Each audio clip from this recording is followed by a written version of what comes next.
안녕하세요. 뉴스 바로잡이 이상민입니다. 코로나19 사태가 점점 커지고 있습니다. 모두가 안타까워하고 있는 것 같은데요. 그런데 이 상황을 이용해서 오히려 돈벌이를 하려고 하는 사람들이 있습니다. 마스크 매점 매석을 얘기하는 것이 아닙니다. 언론을 얘기하고 있습니다. 코로나19 때문에 내수가 얼어붙고 있는데요. 이러한 상황에서 공포 분위기를 오히려 더 조성해서 클릭 장사를 하고 있는 언론들이 많이 있습니다. 클릭 장사를 위해서 더 자극적인 말을 하고 있죠. 언론이 재난 보도를 하는 데는 원칙이 있습니다. 세월호 참사 발생 당시 언론이 많은 오보를 냈는데요. 그것을 반성하는 의미에서 여러 언론 단체들이 모여서 재난 보도 준칙을 만들었는데요. 이 재난 보도 준칙에 따르면은 이런 선정적 보도를 지향하기 위해서 과도한 감정 표현, 그 재난 상황의 본질과 관계없는 흥미 위주의 보도 등은 하지 않는다. 그리고 자극적인 장면의 단순 보도는 지향한다. 이런 것이 바로 선정적 보도를 지향하고자 스스로 만든 준칙입니다. 그런데 이 준칙이 지금 지켜지고 있지 않은 것 같습니다. 예를 하나 들어볼까요? 뚫린다. 뚫린다라는 표현이 굉장히 많이 넘쳐나고 있습니다. 이 코로나 사태가 어디가 뚫렸다, 어느 동네가 뚫렸다, 이런 표현은 너무 자극적인 그런 선정적인 표현인 거고요. 그런데 제가 최근 한 달 동안에 코로나 그리고 뚫렸다, 이 두 가지 단어가 모두 들어간 검색어가 몇 개 있는지 한번 검색을 해봤습니다. 최근 한 달 동안에 무려 1381건이나 코로나 뚫렸다 라는 표현을 하는 언론 보도가 있었습니다. 자, 어느 언론사가 이런 보도를 가장 많이 했을까요? 일단 중앙일간지를 모두 전수조사해 봤습니다.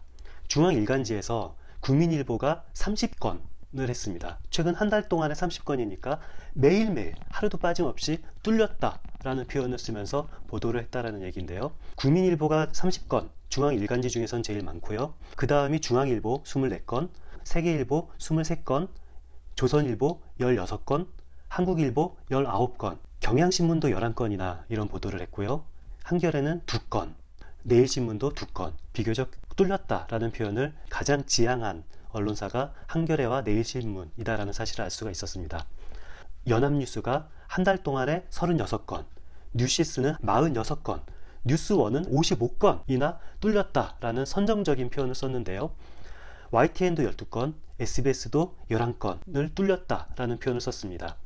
MBC는 5건, KBS는 한 건도 쓰지 않아서 재난 주간 방송사의 역할을 충분히 했다라고 칭찬해 줄 수 있을 것 같습니다. 인터넷 언론도 조사했습니다. 노컷뉴스가 한 달 동안에 19건, 뉴데일리 10건, 위키트리 10건을 뚫렸다라는 선정적인 보도를 썼는데요.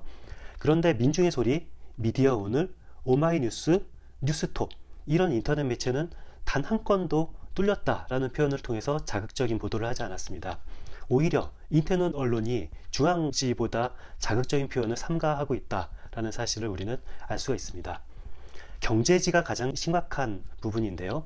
매일경제 30건, 머니투데이 35건, 한국경제 25건, 아시아경제 23건, 한 달 동안에 뚫렸다라는 표현을 이렇게 남발했습니다.